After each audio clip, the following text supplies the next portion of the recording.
Senhoras e senhores, sejam bem-vindos de volta. Começa agora mais um painel cujo tema é Agricultura Energética como fator de desenvolvimento. Convidamos ao palco para moderar as discussões deste painel o senhor Alberto Morelli, vice-presidente e ex-presidente da Maizá e atual presidente da Maizal, da Argentina. Para proferir as apresentações do tema, convidamos ao palco o senhor Luiz Riberto Pogetti, presidente do Conselho da Copersucar. Senhor Jacir Costa Filho, diretor regional Brasil do Grupo Terios. Senhor Erasmo Carlos Batistella, presidente do Conselho da Aprobio. Senhor Montchal, diretor executivo da Associação dos Produtores de Combustíveis Renováveis de Iowa, Estados Unidos. Informamos a todos que este painel terá duração de 50 minutos.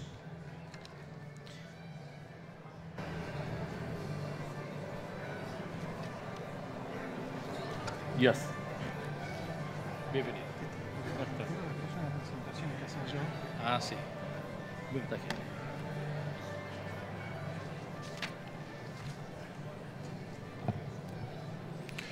Bueno, buenas tardes.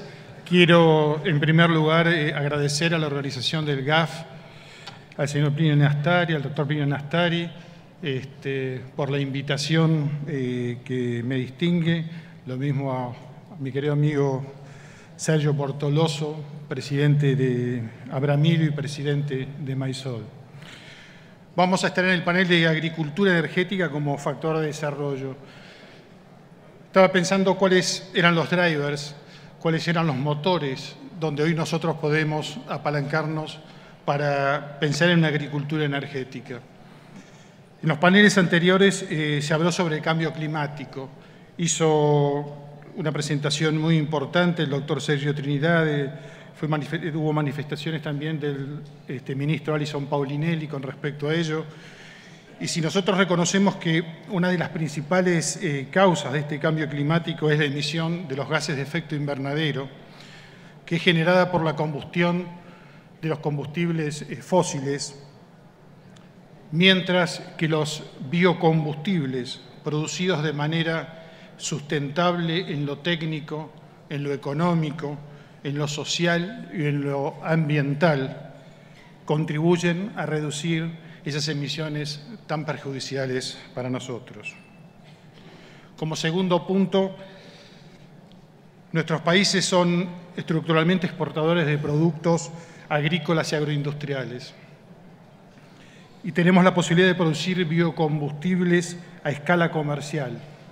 ¿Qué va a significar para nosotros? Nos significa crear un importante mercado interno, agregar valor a la ruralidad y favorecer el desarrollo de las economías regionales, cosa que cree que hoy el presidente Michel Temer también citó como puntos importantes a tener en cuenta.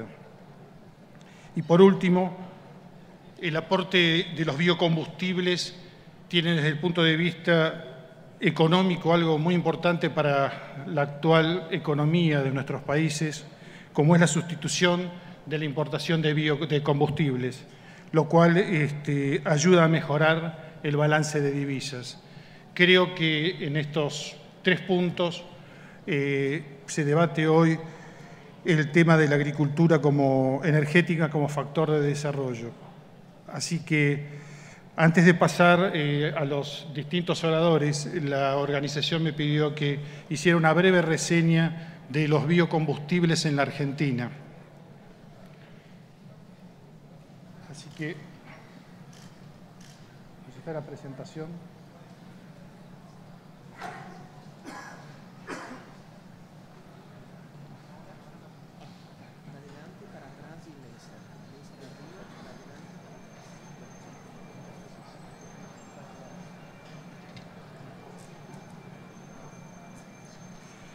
Bueno, ya va a venir la presentación.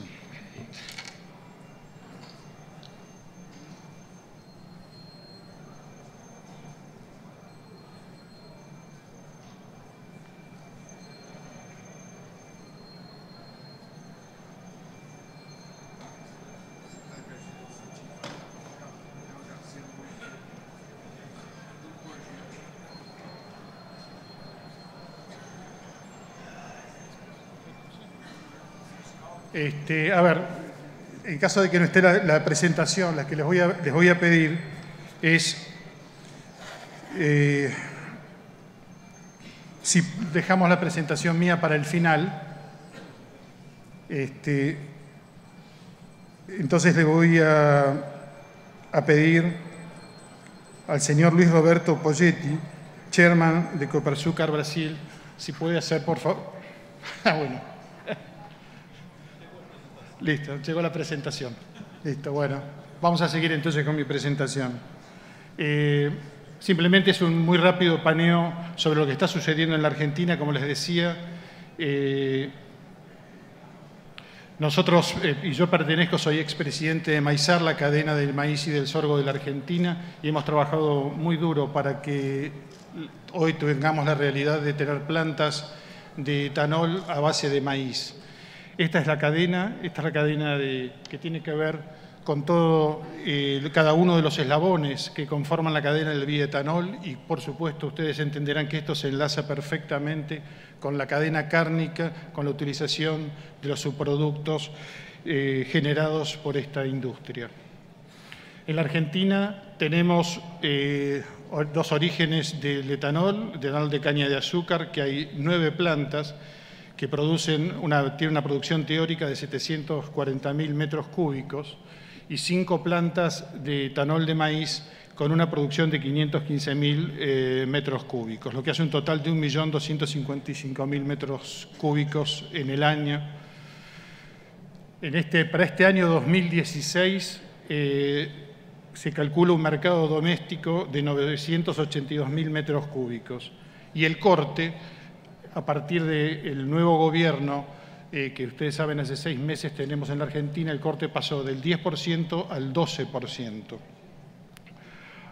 Esto es el desarrollo importante que tuvo en los últimos años, y ese desarrollo se debe a la aparición de las plantas de etanol de maíz para generar el total producido que tenemos en la actualidad. Acá están las plantas. Si ustedes se fijan,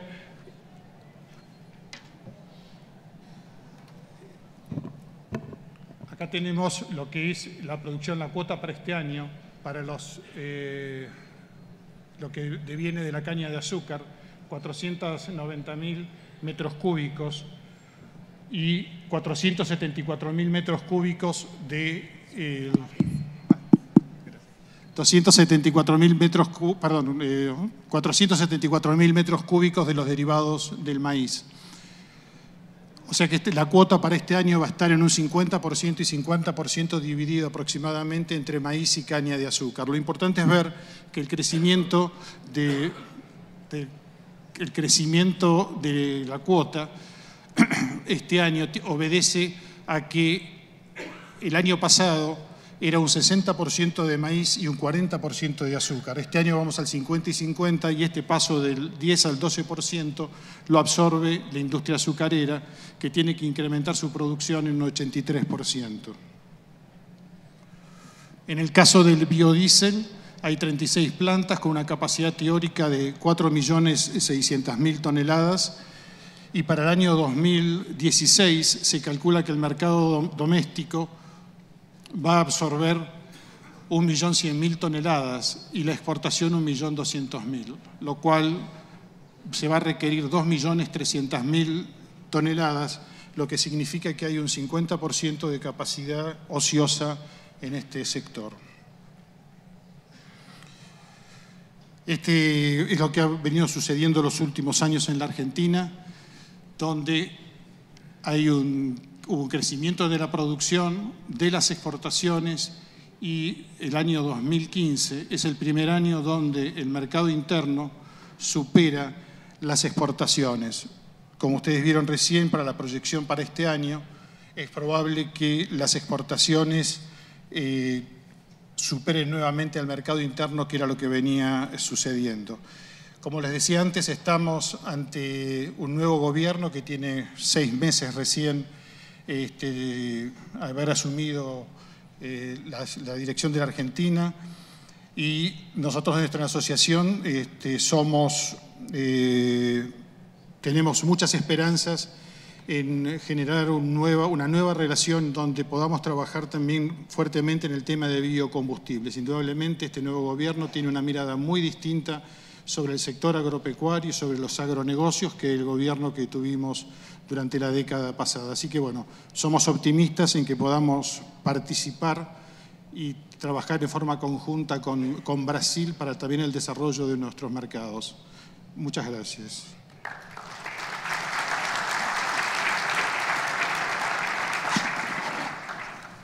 Bueno, ahora sí, le voy a pedir al señor Luis Roberto Pogetti, Chairman Board de Copersucar, que nos haga su presentación.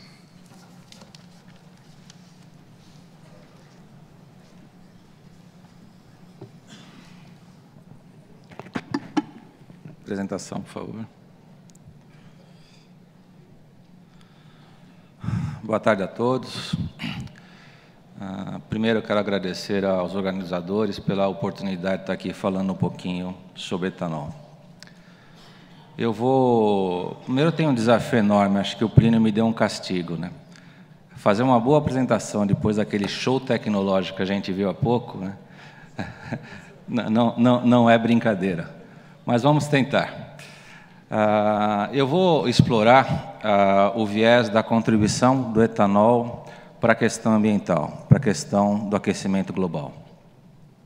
Primeiro, sobre aquecimento global, este gráfico, ele reproduz o resultado de um trabalho de pesquisa do World Economic Forum, do Fórum de Economia Mundial. Anualmente, essa pesquisa é feita para mapear quais são os principais riscos do planeta. Ela mede o impacto e a possibilidade do risco ocorrer.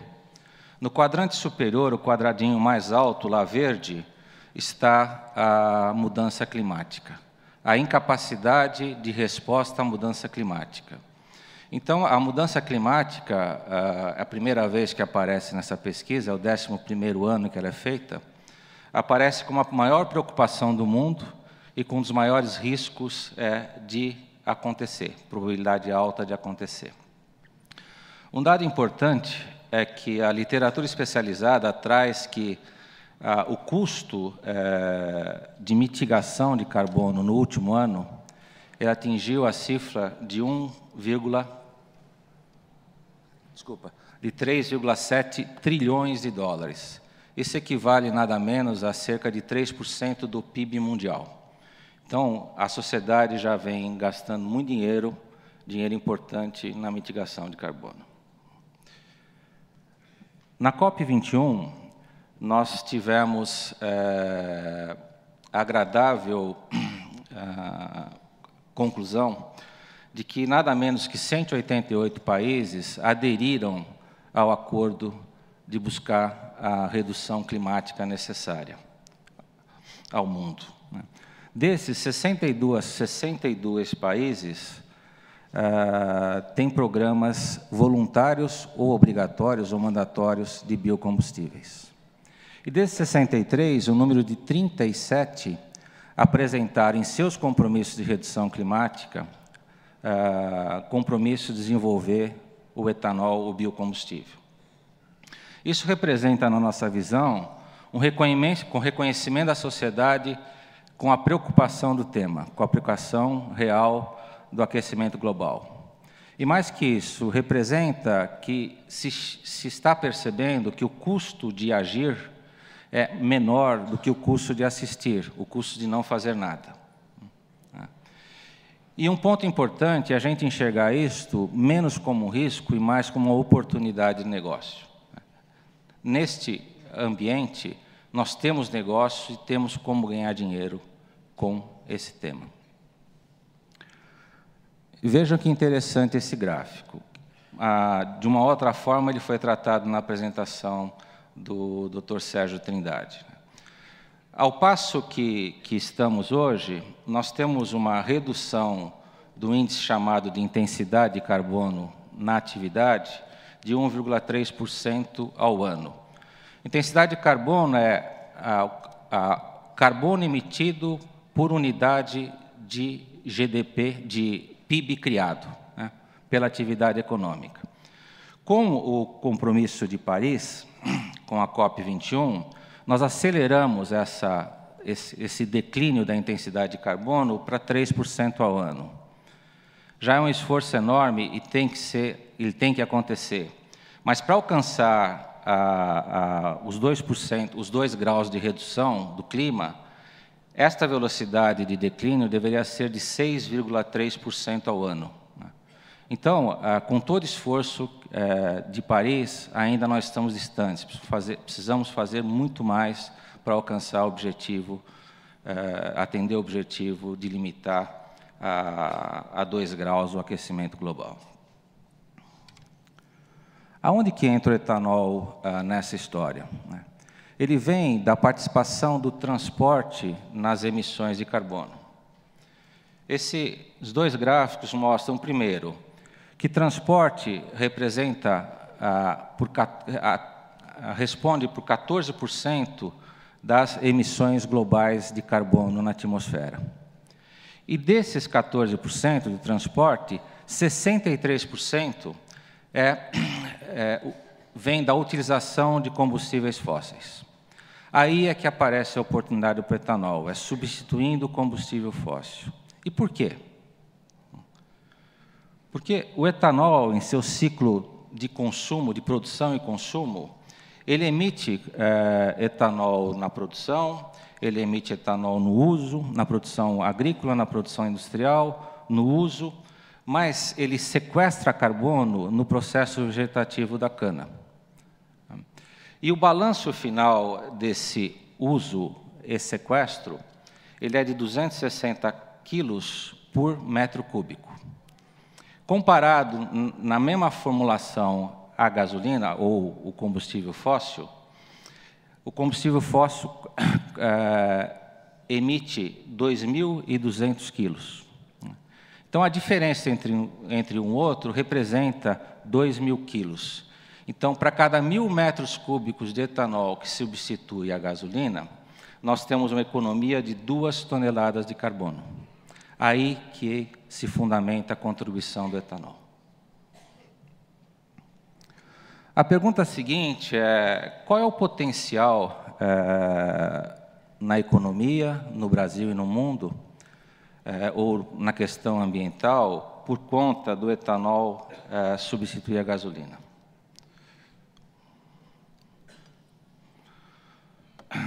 Esses 2 gráficos, o primeiro, o do lado direito, ele traz o compromisso que o Brasil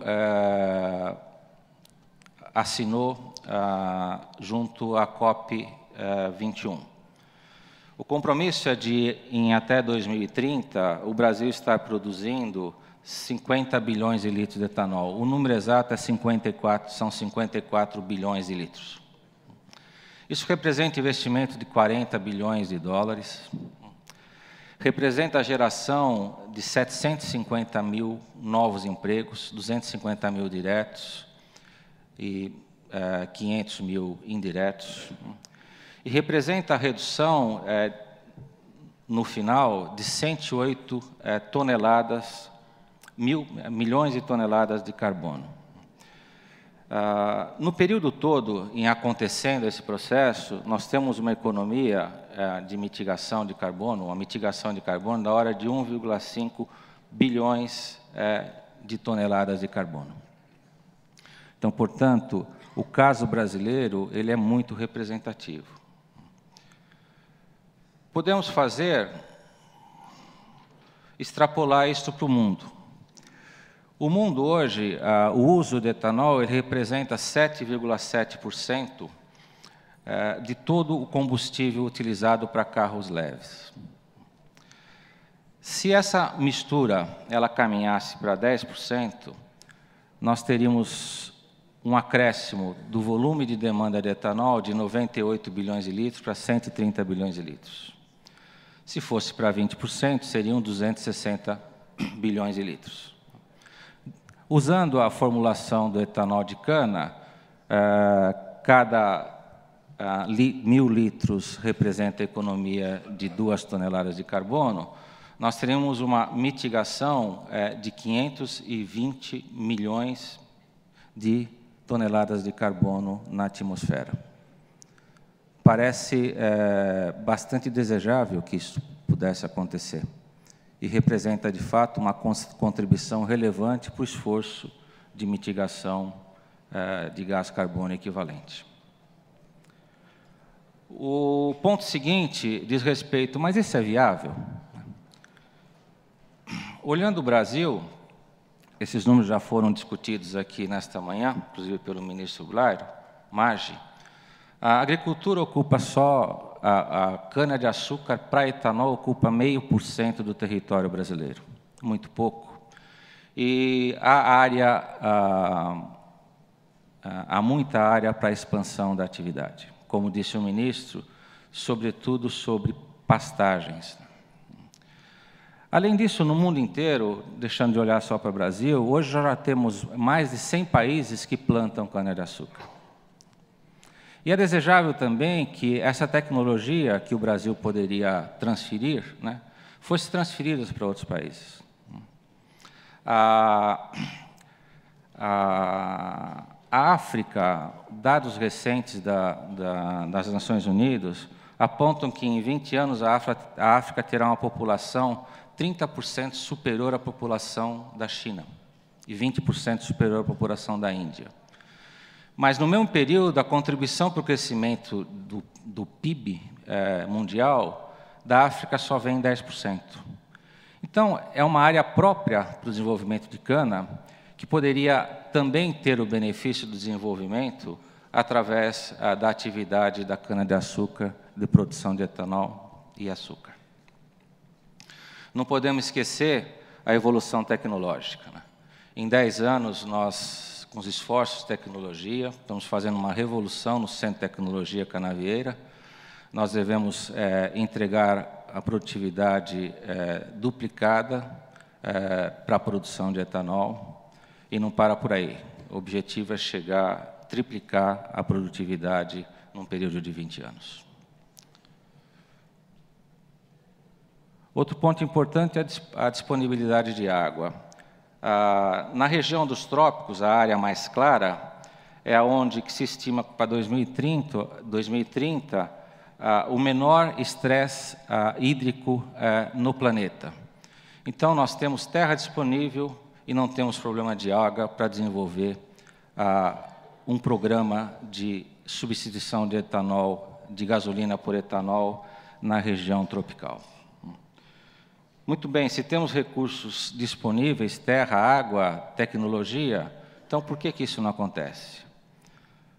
Aqui tem a ver com os próximos passos. Aqui é muito importante.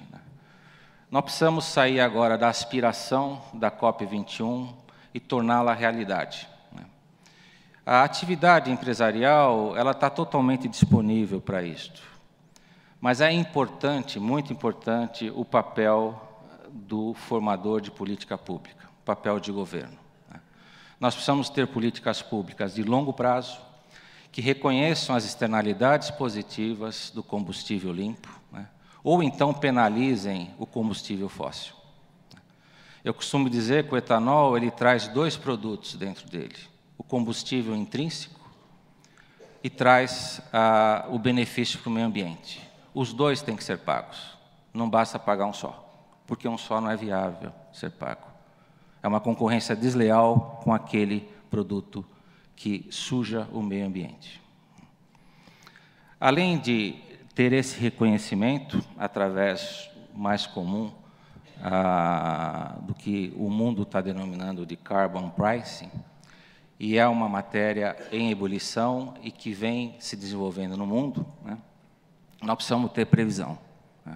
Nossa atividade, todos sabem, nós tomamos uma decisão que um ciclo demora de 6 a 7 anos.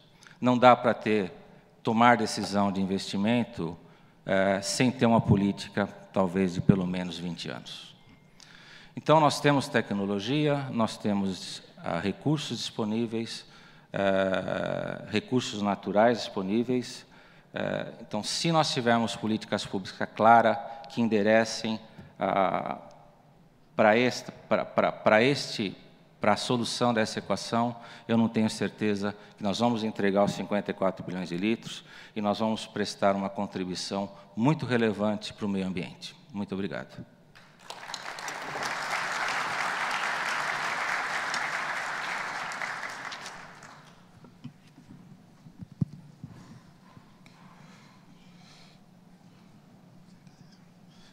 Le voy a pedir al señor Jacy Costa Filho, director Brasileiro Onterios Group, que nos haga su presentación.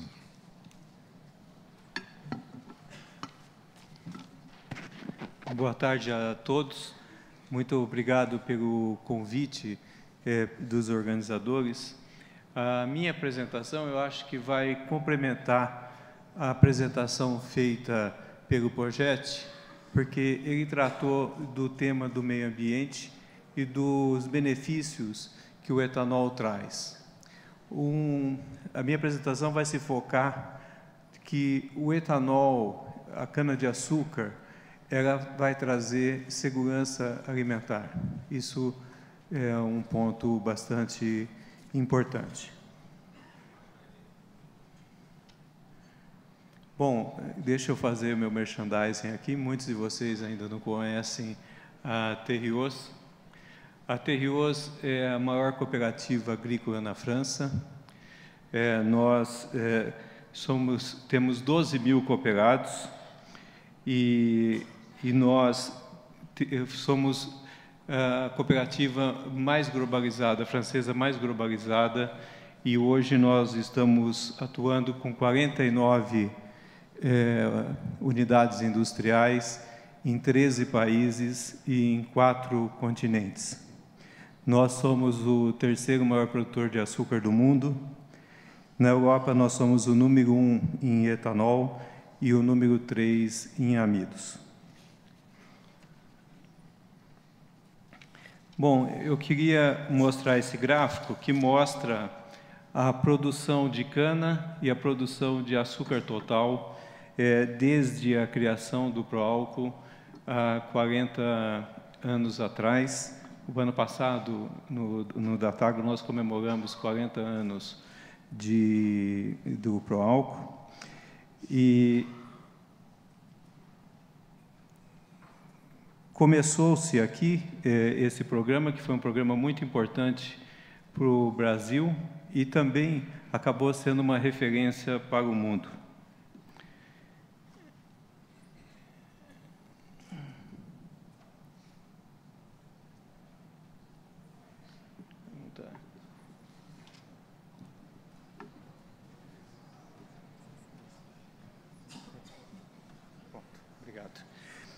Em 1979, o Proálcool começou como mistura do etanol na gasolina. Em 1979 foi lançado o primeiro carro a álcool. Aqui estão presentes aqui muitos que participaram desse evento. Foi um evento muito importante para o Brasil. Em 99 foram liberalizadas as exportações de açúcar, e aí também vocês veem um grande crescimento que houve na cana-de-açúcar. E nesse período, aqui, complementando aqui o que o Projeto disse do CTC, nesse período foram quando houveram os lançamentos mais importantes. Naquele tempo, o CTC era sem tecnologia Copersucar, das variedades SP, e vocês veem aí já um ganho de produtividade em relação à produção de cana.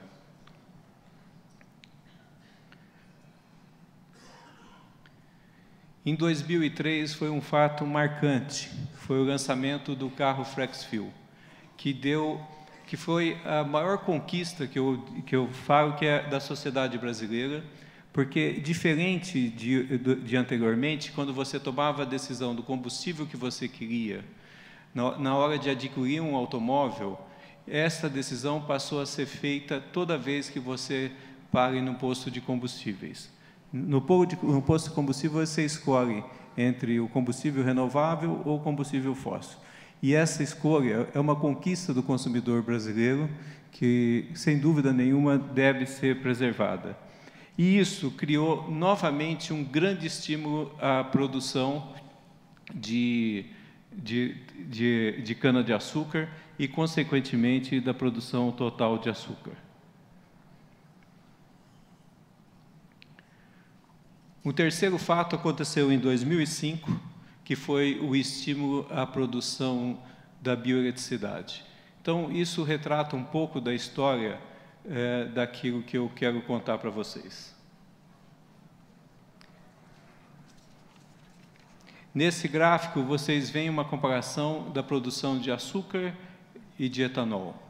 Quer dizer, com exceção dos momentos em que o Brasil precisava de etanol, que foi a década de 80 e o começo da década de 90, crescemos tanto a produção de açúcar como a produção de etanol, ou seja, houve um crescimento simultâneo da produção de alimento e da produção de energia.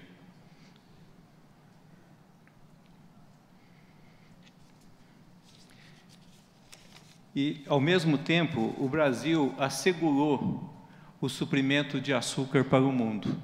Ou seja, o Brasil garantiu a segurança alimentar do mundo. Outro dia eu assisti uma palestra do Roberto Rodrigues, em que ele disse que a segurança alimentar, a produção de alimentos, garante a paz do mundo. Então, eu digo que o Brasil está contribuindo para a paz, não só do Brasil, mas a paz do mundo. E aqui vocês veem, complementando aquilo, depois do estímulo de 2005, que foi dado para a produção de bioeletricidade, como que se transformou a nossa indústria numa indústria mais completa, hoje produzindo açúcar, etanol e bioeletricidade. Eu gostaria de pedir licença para o meu colega de Iowa e apresentar aqui um gráfico sobre a produção americana de etanol. Vocês veem aí a produção de milho americana nos Estados Unidos, em barras verticais. Em verde, tem a destinação dessa produção para o etanol e o preço do milho em vermelho. Houve uma época que se questionou muito que o etanol é quem estava aumentando o preço do milho. Está demonstrado nesse gráfico que não. Atualmente, nós temos uma produção estável, relativamente estável, de milho nos Estados Unidos, com uma mesma destinação desse milho para o etanol, e o preço do milho está caindo. Ou seja, se aproveitou do fato de que, nesse ano de queda de produção por fatores climáticos nos Estados Unidos, o preço aumentou, para se criar essa tese, que, na verdade, é uma tese falsa.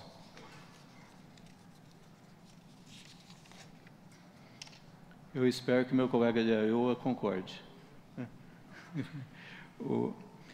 Bom, eu gostaria de, em 2 slides, fazer a minha conclusão. Como eu disse aqui, nós passamos de uma indústria de açúcar para uma indústria que produziu alimento e biocombustível, em seguida, para uma indústria que produz açúcar, biocombustível e bioeletricidade, e o futuro, sem dúvida, aí pode o etanol de segunda geração, a álcool química, uma série de outros produtos que podem fazer parte do portfólio do produtor. E, para concluir, essa diversificação de produtos, ela garantiu renda para o produtor. Garantindo renda para o produtor, inevitavelmente, nós temos um aumento de produção, principalmente num país como o Brasil, em que a potencialidade de crescimento na agricultura é imensa. E esse aumento de produção é o que vai garantir no mundo a segurança alimentar. Muito obrigado a todos.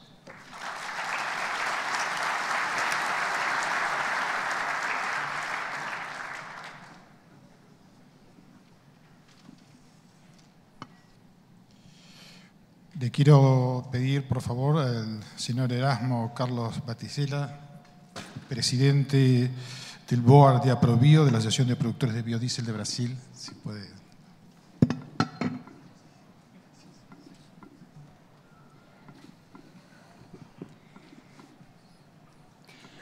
Boa tarde a todos.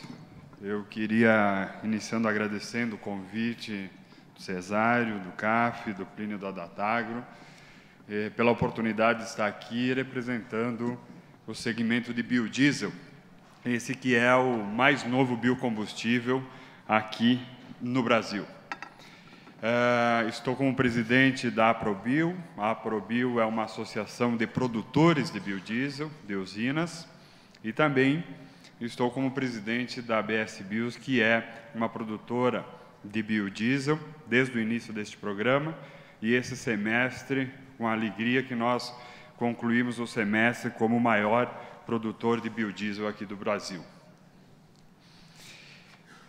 Falar 6 tópicos rapidamente, um pouco do programa. Eu acredito que trazer um pouco do que aconteceu nos últimos anos, visto que o programa é um programa jovem, como está a indústria do biodiesel no Brasil, a nossa visão do biodiesel a nível global, os impactos positivos do biodiesel no Brasil, desenvolvimento local e algumas conclusões e desafios que nós temos no nosso segmento.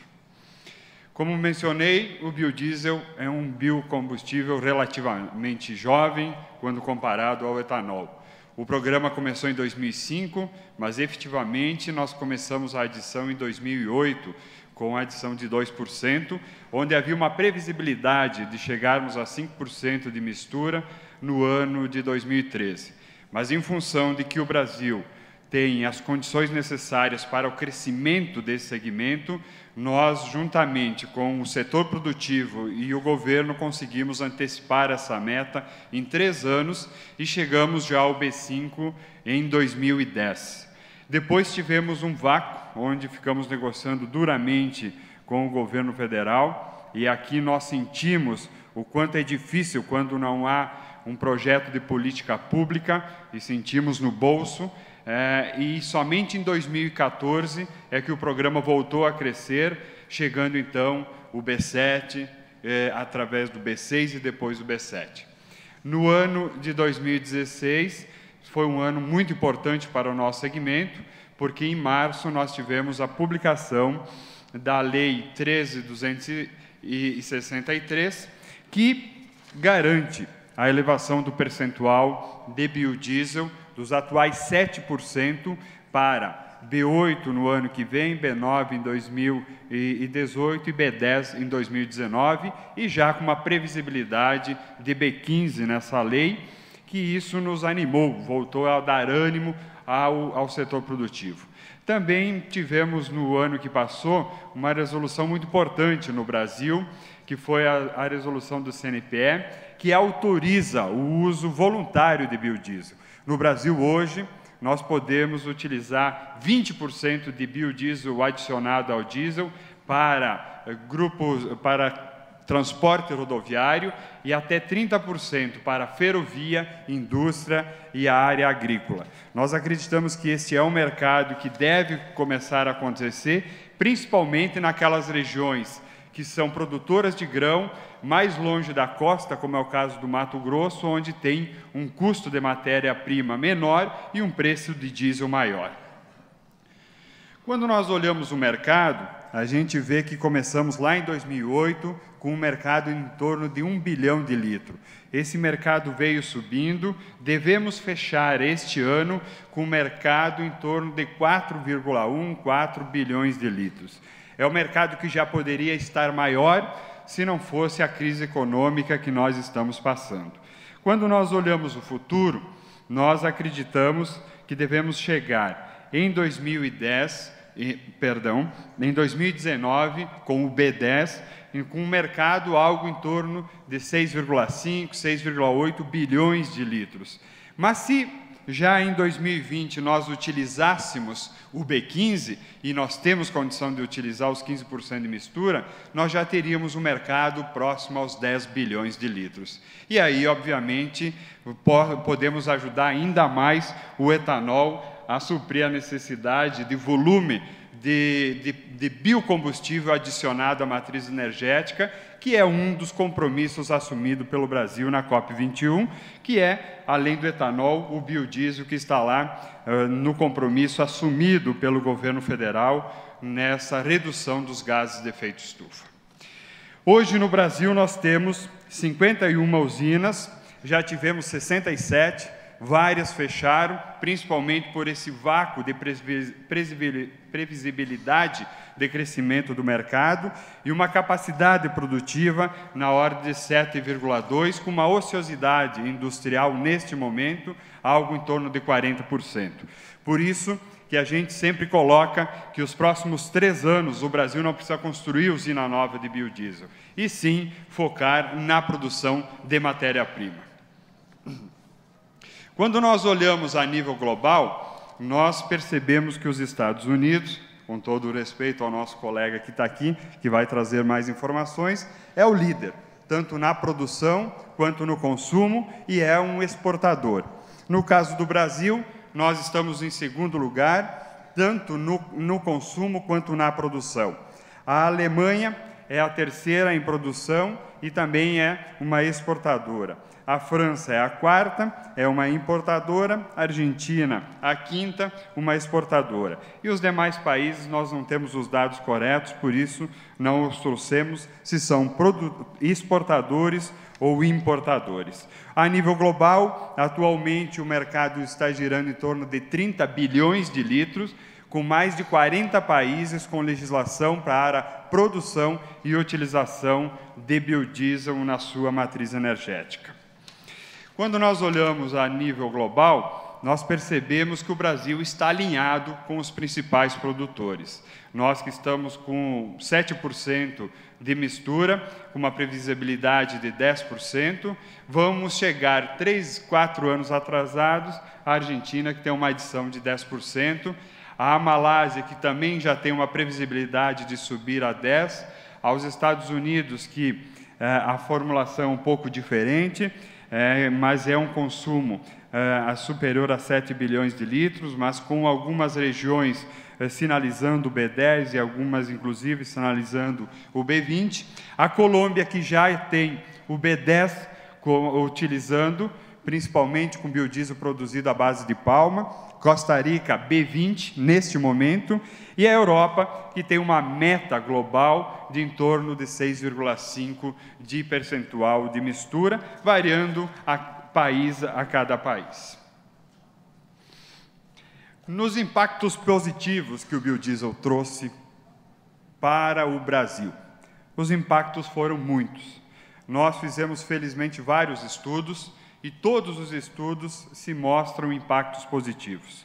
No que diz respeito a investimento, como já mencionei, só em indústria o Brasil investiu quase 10 bilhões de reais desde que esse programa foi formado.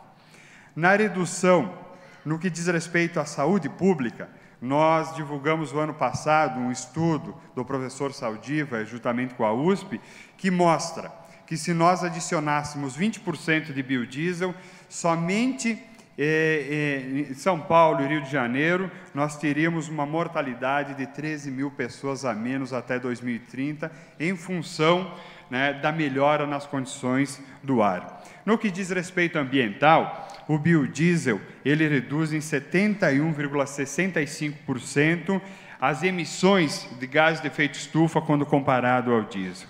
No que diz respeito à inclusão social, nós no Brasil temos nesse programa um grande diferencial. Em torno de 40% da matéria-prima que nós utilizamos é oriunda da agricultura familiar e já beneficiou mais de 100 mil famílias durante 100 mil famílias anualmente nesse programa. No que diz respeito à geração de emprego, na cadeia como um todo, um outro estudo divulgado pela Fundação Getúlio Vargas demonstra que a produção de biodiesel produz 113% a mais de geração de emprego quando é a produção de diesel. E por isso que nós acreditamos que a contribuição do biodiesel foi muito importante e ainda será muito importante. E aqui, como eu venho do setor da agricultura, a minha família vem desse segmento, eu posso dizer que o maior beneficiado foi o agricultor brasileiro, porque o preço da soja certamente não estaria a esse nível que está se nós não tivéssemos a produção global de biodiesel. Por quê? Porque a soja no Brasil cresceu em função do farelo de soja. Nunca se olhou o óleo como negócio. Inclusive, antes de se ter o biodiesel no Brasil, durante o período de colheita, muitas fábricas tinham que parar porque não tinham onde colocar o óleo vegetal. E, com a chegada do biodiesel, o óleo vegetal valorizou bastante e, com isso, repassou grande parte desse ganho para o agricultor brasileiro, que foi o grande beneficiado desse programa. Com isso, contribuiu para a elevação do nosso PIB. E um outro ponto muito importante, 80% da matéria-prima que nós utilizamos é soja, mas 20% basicamente são gorduras. Gorduras que antes da chegada do biodiesel eram um passivo ambiental muito grande para o Brasil e hoje se transformam em energia renovável. Um outro ponto fundamental desse programa é o desenvolvimento local. Eu tenho dito que cada produtor desse Brasil, depois que o biodiesel se instalou, e obviamente com muito respeito ao etanol, pela sua importância e pelo seu histórico, cada produtor de soja é um pequeno poço de petróleo e cada indústria de biodiesel é uma pequena refinaria. Esse é o nosso pré-sal verde, é aqui que nós precisamos investir. Por isso eu trago dois dados. Você veja o PIB industrial de uma cidade como Passo Fundo, no Rio Grande do Sul, que cresceu 107% depois da instalação de uma indústria e beneficiando uma grande região, beneficiando mais de 10 mil famílias nessa indústria. E um outro município também no Rio Grande do Sul, que teve uma elevação no seu PIB industrial muito grande e depois uma grande retração. Por quê? Porque essa indústria de biodiesel começou a produzir e, em função de falta de política pública clara e no momento certo, ela acabou fechando as portas. Então, o biodiesel, sim, é uma forma de desenvolvimento regional e de inclusão social muito grande. No que diz respeito ao desenvolvimento econômico que o biodiesel trouxe, como já mencionei, 44 usinas hoje no Brasil possuem o selo combustível social e adquirem matéria-prima dos pequenos produtores. E em 2015 foram mais de 4 bilhões de reais de matéria-prima adquirido dos pequenos produtores e, principalmente, um ponto mais importante dessa legislação, a assistência técnica. As indústrias, através das cooperativas, prestam uma assistência técnica diferenciada para esses pequenos produtores, fazendo com que eles, sim, no Rio Grande do Sul, no Paraná, tenham acesso à mesma tecnologia que o grande produtor do Mato Grosso tem. E, para finalizar, quero dizer que, olhando para trás, na nossa avaliação, este é um programa que trouxe resultados muito positivos para o Brasil, respondeu à demanda, entregou o que foi proposto, nunca faltou biodiesel em nenhuma distribuidora. Quando olhamos para frente, nós precisamos garantir o cumprimento da legislação. Estamos felizes com o posicionamento do novo governo. Tivemos no Ministério de Minas e Energia, que mostra que dá continuidade nessa legislação que é muito importante para o segmento. No que olhamos o futuro, percebemos que temos que ampliar as demandas, porque nós temos sim condição de produzir mais no Brasil. Nesse ano, somente 17% da soja produzida no Brasil o óleo será destinado para a produção de biodiesel. Mas, pasme, mais de 55%, quase 60% da soja produzida no Brasil é exportada em grão. E isso poderia ser transformado aqui, poderia ser esmagado aqui no Brasil, gerando mais emprego, gerando renda e dando óleo vegetal para nós nos tornarmos um grande exportador de biodiesel, porque nós temos mercado para o biocombustível a nível global. Muito obrigado pela oportunidade.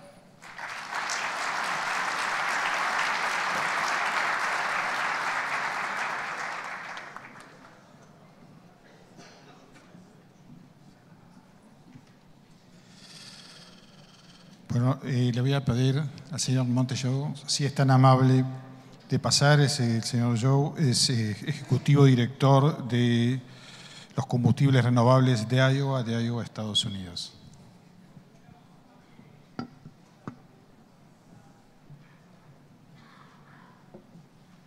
All right, I love the passion that's in this room. My name is Monty Shaw. I'm the executive director of the Iowa Renewable Fuels Association. That's a state-level trade group in Iowa that represents corn ethanol, cellulosic ethanol, and biodiesel. I grew up on a farm, but that was a long time ago, so I have to be careful about claiming to be a farm kid anymore with all the gray hair. But Iowa is the largest producer of all three of those products, corn ethanol, cellulosic ethanol, and biodiesel in the United States. And with some of the advances going on, I might need to check my numbers and make sure that we haven't been surpassed. But I think if you took Iowa alone as its own country, we'd actually be the third largest producer of biofuels behind the rest of the United States and Brazil, although our friends here in Argentina are putting up a pretty good run, so I might have to double check my numbers. Let's see if I can make this work. So I want to thank the forum for having us here and the colleagues on the panel here. I was very happy to accept the invitation to speak today because when you're in my line of work, especially when you're out in the middle of the Midwest of the United States, you feel somewhat isolated. It's really, you feel like it's you against big oil and the petroleum industry. And so being in this room here today where there's people from all over the world that believe in the potential of agriculture and believe in its ability not just to feed people, but to also help fuel the world, it's kind of exciting. And so it's, instead of me, it's us against petroleum. And we're trying to revolutionize how we power the world. And that seems fitting because about 240 years ago, as you heard this morning, my country was in the middle of another revolution against another world power. And today, being July 4th, was the day that we formally declared our independence. And so you might expect me to, come here, wave a flag or do something like that, but I'm not going to do that. I'm not, oh, sorry, I don't know where that came from. But I wanted to work that in somehow, so I thought, well, I got to come up with some similarities.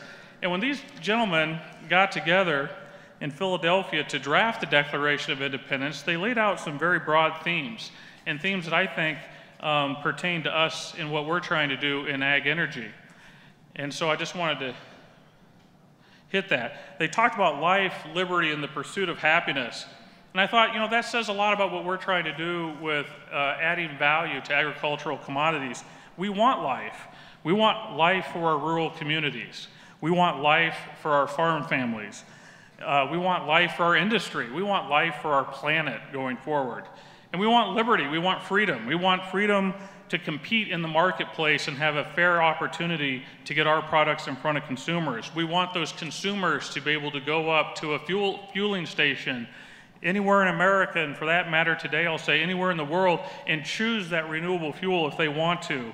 And we want to have the freedom to try to have, for them to buy our product. And we do want to pursue happiness. That was a little tougher to come up with, but I would define that for us as a chance to sustainably feed and fuel the world. So I do think it's appropriate for me to be with you here on July 4th, and I'm happy to be here. And I do think that ag energy is key to the ag future. There is a growing world middle class that's going to require more intensive agriculture to feed them and to provide the types of food and particularly meat that they want, and I understand that, but I'm also not an economist or PhD, so I can just kind of breeze past that, because I look today and I see near record corn stocks in the United States of America. I look out in the world, and the last time I checked, I saw near record stocks of coarse grains in the world. Clearly, we can do more with our agricultural commodities than we're being allowed to today. And so there's an old joke in the United States that says if you give a farmer a market, he'll overproduce it. And I would say for about 200 of the last 240 years, that's probably true. In fact, last year we saw farm income in the United States plunge 38% from the year before. That was not a fun thing to go through, and quite frankly, for people my age, it brought up some pretty bad memories of something we called the farm crisis back in the 1980s, which quite frankly extended into the 1990s in Iowa, in the United States. But we've come a long way. So I want to talk more about that, but where are we in the United States?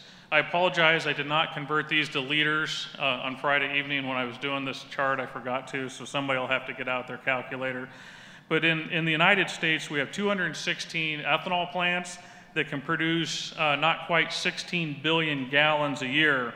Last year, 2015, we produced 14.8 billion gallons, and we used not quite 14 billion gallons of that domestically. We achieved about 9.9% of our gasoline was comprised of ethanol in 2015. So we exported to the world markets around 800 million gallons. In biodiesel, I guess you can see the numbers there, so I don't have to repeat them, but some plants, the production was a lot less compared to our capacity. We have a lot of underutilized capacity in the United States for biodiesel, and we did consume about 2.1 billion gallons last year, but we're actually a very large importer of biodiesel from around the world, particularly Argentina, for those of you who are there, but I'm not going to get into that today. I want to get out of here alive. So how did we grow the industry to this point? It was something called the Renewable Fuel Standard.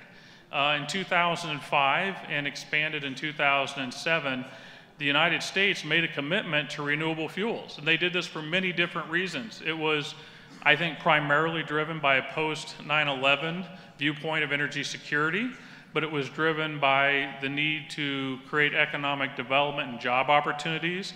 It was driven by the need to have a cleaner burning fuel from an air emissions standpoint, as well as a lower carbon fuel from a greenhouse gas emission standpoint. So we put this law in the books, and it really led to a dramatic increase in investment in renewable fuels. There was this huge debate over whether we could produce 7 billion gallons of ethanol by like 2012. And we were producing way over 7 billion gallons of ethanol just a couple of years after this law went into effect. So it really shows to me, if we turn to our agricultural sectors, not just in the United States, but around the world, and say, we need you, and we're going to give you some certainty so you can make investments and have a reasonable opportunity for return on those investments, it is truly amazing what agriculture can do. And it's been fun to listen to other people talk about that today. So part of this was as a development, how can we help rural America? So if you go back, this is my eye chart. It's what we call it in the United States. I mean, you can't read these numbers, but that's okay. It's about a broader point. I'll turn around here a little bit. This, if you could read, it's about 1981, and it goes up to 2005. And what you see here is red except for 3 years. And this is a comparison of the average cost of producing a bushel of corn and the average price a farmer got paid for it. So for nearly in almost all of 25 years, an average farmer in the United States lost money growing corn. That might be a little too negative. This does not take into consideration risk management and marketing that you can do, but it's the general idea there. Then we passed the Renewable Fuel Standard, and lo and behold, we had 8 straight years of economic prosperity. In fact, I would argue the 8 best continuous years of economic prosperity for rural America in the history of our country. And then in 2013, the Obama administration, succumbing to some, I would argue, not quite sound logic from the oil industry and gas prices, kind of pushed pause on the RFS. They said, well, we're just going to wait and see what happens, and we immediately went back into the red for the last 2 marketing years. So you can see that renewable fuels was a giant sponge that sucked up the extra productivity of our farmers. The farmers continued to increase their productivity like they have for the last 200 years, but for 8 years in a row, we actually had a market that grew and took that, and it resulted in great rural income. It actually, despite what you might read from some reporters, it led to very good improvements in environmental practices. When corn prices went up, people said, well, you're going to do all these bad things to grow more corn. What we actually saw was farmers taking that income and investing it in wetlands and buffer strips and other types of practices that protected our water supply, protected our land, because they actually had income after 25 years to do those types of things. These farmers, you guys know, we want to pass the land down better than we got it. It led to R&D, so the corn yields went up. All of a sudden, Monsanto's here, so I'll mention them, but I also have members called Pioneer and Syngenta, so I better mention them. They saw this market and they poured more money into R&D, and so we're having some of the traits that are coming down are great. And then it trickled down to agribusiness companies and equipment companies and all that sort of thing.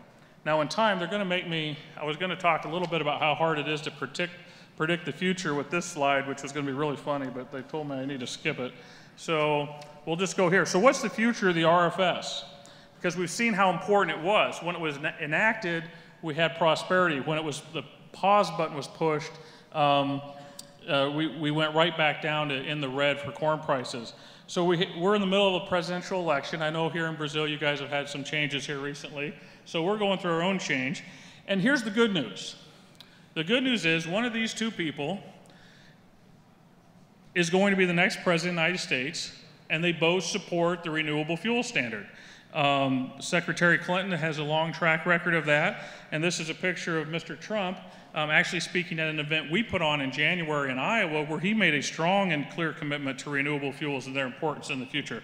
So the good news is no matter which one of these two people wins, we should have a strong supporter of renewable fuels in the White House. Now the bad news is one of these two people is going to be president. So, no, don't. I hope I can still go on the USDA tour Wednesday. You know, I'm just teasing. We will work with whoever's elected. We will make our case as we've done.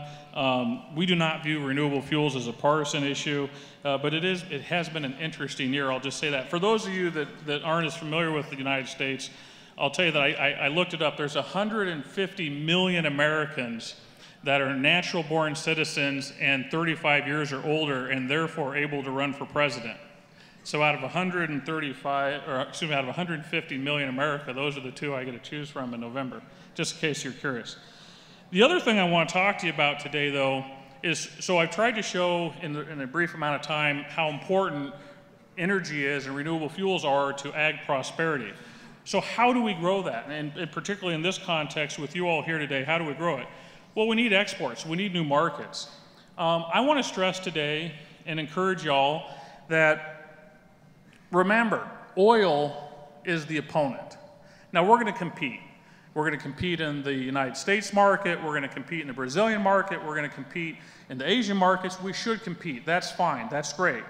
But I really hope that as we're competing, we don't spend a lot of time and resources tearing each other down and trying to say, well, this fuel is better than that fuel. Different fuels have different benefits, whether it's cost, whether it's carbon, and different markets are going to value those things differently, and that's fine. But all of the renewable fuels are better than any of the petroleum fuels. And we need to work on that together. And part of our message that we should contribute, that we should carry out together and speak as a common voice with, is that the global community must stand by the commitments that they've made to renewable fuels. Some of those are backed because of carbon, some because of jobs. But we saw in the United States when that support was pulled back, the dramatic impact that can have. So here are 35 countries, and the United States is not on this list, that have specific requirements for renewable fuels use. But most of them are not reliably enforced. And I think one of our previous speakers had a slide that showed there's even more now, or will be more because of the Paris Accords and all of that. So that is a huge potential that we can get out there. I'm going to skip this slide in interest of time. You can look it up. It's just some of our U.S. export numbers to the various countries. So I did get this one in liters. You know, last year, well, the last full year, 2015, we exported over 3 million liters of ethanol. So far this year, through April, exports from the United States are up 10%, primarily driven by China. And someone mentioned in one of the earlier panels, you know, China can be a major player whenever they decide to be, and that can be both a blessing when they're taking it, and then it can be a curse if they decide for whatever reason they want to flip the switch off. But right now, they're importing a lot of ethanol. And so what do we need to do to keep this going? Countries need to pursue renewable fuels because of rural development, air quality, water pollution, reducing their oil imports to improve their balance of trade. In many cases, the local oil companies, I'm not talking about maybe the big international integrated oil companies, but the local oil companies can benefit because of economics. It's cost effective for them to blend ethanol. The bottom line is this: there are billions of gallons of potential markets where ethanol is either cheaper or cleaner or both than the petroleum products that are being used. And we've got to go after those markets together. I think the best bet we have is octane. We are the world's cheapest source of octane. I should mention corn ethanol is the world's cheapest source of octane, but let's be nice, it's ethanol in general is the world's cheapest source of fuel octane today. And that's where we pack the most punch. Now, I'm not going to go into this slide that one of my producers gave me, but what I'll tell you is right here is where we're cheaper. This is the petroleum. The blue line is the petroleum cost of octane and their various components. And this I believe is a corn ethanol number, but it'd be similar. So that is where we can go in and we can literally lower the price of gasoline in these markets. Now, we're looking at some key markets, areas with growing middle class, and areas that have carbon or environmental concerns. And in the best case scenario, countries that combine both of those things. And so some of the markets that we're looking at with our export programs are China, India, Japan, and Mexico. And I want to take a second here to maybe talk, if I have time. I don't think you've flashed any red cards at me yet, so I will just to give a couple of examples, because I think there's one other key message. You know, we need to be united in that renewable fuels are better than oil. We need to go out and tell people they can save money with this and work on developing these markets. But there's one other key message, and that is a lot of countries, I think, mess up, make the mistake, that might be more easily translated, make the mistake of trying to protect a market before, oh, there I got it, I'll hurt. Protect a market before there even is a market. And so let me give you some examples. The Philippines put out a renewable target, and even when their domestic producers couldn't meet that target initially, they stuck with it. And that was great for us, and probably Brazil. I didn't check on where all they got it from, but it did lead to some export opportunities for producers. But you know what else it did? Their sugar industry has stepped up, and they're starting to produce. And you know what? That's not good for us, but it's good overall. We'll be fine. We'll go somewhere else. So they actually created a market, and then because of the certainty of the market demand, their domestic industry came along. I remember when the RFS went into place, we needed ethanol from Brazil. And there were a couple years where we took quite a bit of ethanol from Brazil.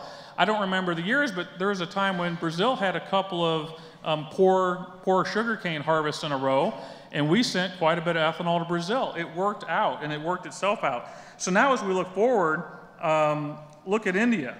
We went to India, and they import like 78 or 80% of their oil. But they won't import ethanol because they think it will undermine their domestic attempts to produce ethanol. They're not producing very much domestically. Speak with us in a common voice to India saying, look at the Philippines, look at the other countries. When you create the demand, even if it means some imports initially, it will give your domestic opportunity, domestic producers a chance to build that industry. And why in the world would you be more comfortable importing oil, which is the alternative, than importing ethanol anyway? When I look to Mexico, we're talking to Mexico right now, and I'm very optimistic based on conversations we've had down there that they kind of get it, that they understand they need to create the market demand, even if it means imports, because eventually the domestic producers will do it. So that is my key message is we have a lot more in common than we have differences. We can be competitors while working together to grow the world market, and that ethanol is a great opportunity both to reduce the price of these components as well as to replace some really nasty, polluting things. We've talked a lot about carbon today, but a lot of these other octane enhancers are known human carcinogens, or like MTBE, they pollute the water. So we have a real message to tell there. And with that, I would just like to wish you all a happy 4th of July.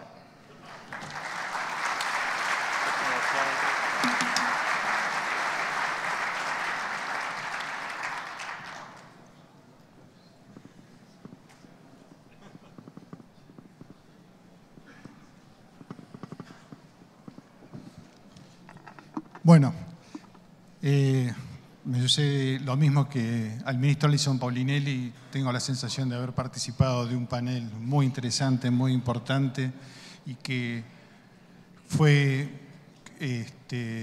corrido sobre los mismos rieles, sobre las mismas vías que inicialmente veníamos pensando, ¿no? Que tiene que ver con el calentamiento global, cómo los biocombustibles son el camino para mitigar los efectos de los gases invernadero, cómo también esto está basado y los distintos ponentes nos hablaron de la importancia de las políticas públicas, cómo los biocombustibles se han desarrollado a partir de las políticas públicas. Cuando las políticas públicas tienen un futuro, tienen visión, esto se desarrolla. Y este desarrollo nos ha traído una gran generación de empleo, desarrollos locales importantes y grandes inversiones.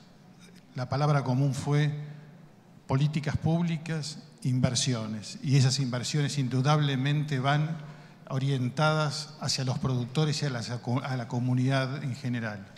Vimos también cómo a través de los biocombustibles podemos trabajar para la seguridad alimentaria, ¿sí? No es algo menor. Sabemos de que aquellos que se oponen hablan justamente de la seguridad alimentaria y cómo los biocombustibles atentan contra ello. Hablabas de cómo en Estados Unidos hoy tiene una gran producción y sigue produciendo biocombustibles. De la mano de los biocombustibles ha crecido, de maíz, ha crecido la producción de maíz. Siempre la respuesta es a mayor necesidad, mayor producción, y eso es bueno para todas nuestras comunidades. Creo, como síntesis final, nuestros 3 países producen etanol, los 3 países producen biodiesel, y vemos que tenemos un mundo que lo está necesitando. Así que creo que tenemos una gran oportunidad para trabajar en forma conjunta. Hay muchas áreas en común para explotar y un mundo al que le podemos ofrecer una mayor seguridad, y tenemos que exigir que los compromisos asumidos en la COP21 realmente se lleven adelante. Si esos compromisos se llevan adelante como es lo que esperamos, creo que todos tenemos un futuro importante por delante, donde podemos trabajar mancomunadamente para la seguridad alimentaria, y como bien se dijo acá, si trabajamos para la seguridad alimentaria, estamos trabajando para la paz. Muchas gracias. Os nossos agradecimentos aos participantes deste painel, Alberto Morelli, Luiz Poggetti, Jacir Costa, Erasmo Batistella e Monte Sal. Muito obrigado a todos.